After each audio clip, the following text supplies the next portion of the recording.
আমাদের প্রেরণাটা কোথায়? 2006 সালের 28 অক্টোবর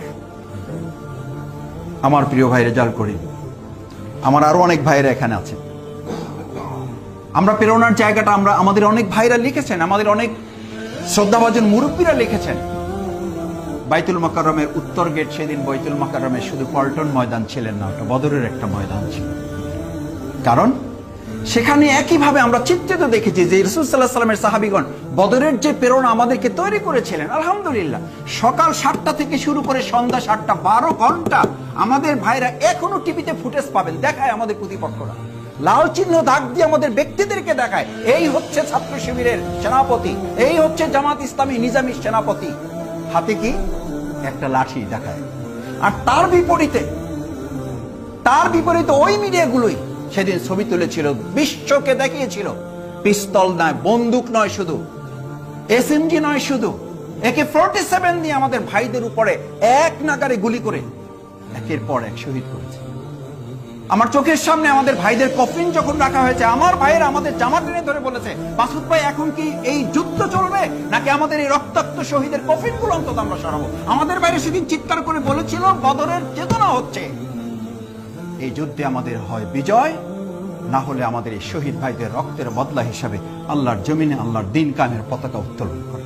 শহীদ মীর কাসেম আলী ভাই দুপুর 12টার সময় এরকম কলা রুটি নিয়ে গিয়ে আমাদের ভাইদের পিঠ চাপড়ে বলেছিলেন, আমরা বদর পাইনি, আমরা আজকে উত্তর গেটের এই বদরের ময়দান পেয়েছি, তোমাদেরকে এই কলা রুটি গুলো নাও, কিছু তো করতে পারলাম না, শাহাদাতের চেতনায় উজ্জীবিত হয়ে যদি আল্লাহ তাআলা অন্তত আমার এই রুটি কলাগুলো তোমাদের পাশে রেখে কবুল করেন, হতে পারে এটা মানাজাতের উসিলা হবে। যে মানবিকতার কথা বলা হয়, আলহামদুলিল্লাহ আমরা সেই রুটি এবং কলা নিয়ে যারা আমাদেরকে গুলি করতে এসেছিলেন, সেই পুলিশের কাছে গিয়ে যখন বললাম এই রুটি কলা আপনিও আমাদের সাথে খান, বন্দুকটা আমাদের পায়ের নিচে রেখে বলেছিল, এই যদি ইসলামী ছাত্র শিবির হয় অপেক্ষা করুন, যারা আপনাদের দিকে বন্দুক তাক করেছে, আপনাদের গুলি ছুড়েছে, এই নিশানটা যে আপনাদের দিকে তাক করেছে, এই নিশান, এই বন্দুক পর্যদস্ত হয়ে ইসলামী ছাত্র শিবির, ইসলামী আন্দোলন এই বাংলাদেশের মুখে বিজয় হবে ইনশাআল্লাহ। আমি সেদিন বদরের চেতনা দেখেছি আমাদের ভাইদেরকে কলা রুটি নিয়ে, আমি নিজ হাতে আমাদের ভাইদের কাছে গিয়েছি, প্লিজ আপনি শুনেছি সকালেও নাস্তা করে আসেননি, বলেছেন ভাই আপনি আরেকটু বিল্ডিং এর ভিতরে ঢোকেন, গিয়ে দেখেন আমাদের অসংখ্য ভাই আহত হয়ে পড়ে আছে, রক্তাক্ত অবস্থায় আছে, তাদের কাছে নিয়ে দেখুন একটু পানি একটু কলা রুটি পৌঁছানো যায় কিনা। তাদের কাছে গিয়ে বলেছি, তারা বলেছে মাসুদ ভাই আরেকটু গলির ভিতরে ঢোকেন, আমাদের অনেক ভাইরা শুয়ে আছে। তারা আমাকে বললো যে মাসুদ ভাই আপনি আরেকটু ভিতরে ঢোকেন। আমি ভিতরে গিয়ে ঢুকে দেখলাম যে অসংখ্য ভাইরা সেন্সলেস হয়ে পড়ে আছে, যাদেরকে জিজ্ঞেস করে জানাও যাচ্ছে না তাদের পানির প্রয়োজন আছে কিনা, তারা পানি খেতে পারবে কিনা, তারা রুটিটুকু মুখে নিতে পারবেন কিনা।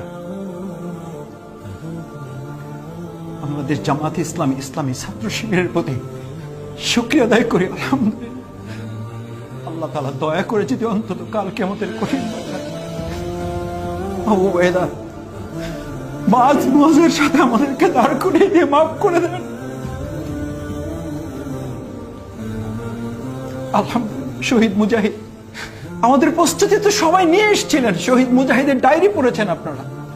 মুজাহিদ ভাই তার আগের রাতে সবাইকে বিদায় নিয়ে এসছেন, আর দেখা হবে না তোমাদের সাথে, মাকে বলে এসছেন দেখা হবে না তোমাদের সাথে। শহীদ হাফেজ শিপন বিদায় নিয়ে এসছেন, দেখা হবে না তোমাদের সাথে। যারা বিদায় নিয়ে এসছেন তারা বিজয় অর্জন না করে কি করে এখান থেকে ফিরে যাবেন? আলহামদুলিল্লাহ আমরা সেদিন বদরের সেই ময়দান থেকে আমাদের বিজয় হয়েছে। প্রশাসন সমস্ত লোকদেরকে একত্রিত করে আমাদেরকে একথা বলতে বাধ্য হয়েছে, ঠিক আছে সব শেষ হয়ে গেল, সব ঠিকঠাক হয়ে গেল, এবার দয়া করে আপনারা আপনাদের জায়গায় ফিরে যান। সম্মানিত ভাইয়েরা, সেজন্য আজকের এই যে পরিস্থিতি, আমরা বদর শুরু হয়েছে সেখান থেকে শেষ হয়ে যায়নি। বদর প্রতি মুহূর্তে প্রতি সেকেন্ড আমার কাছে ধরা দেয়।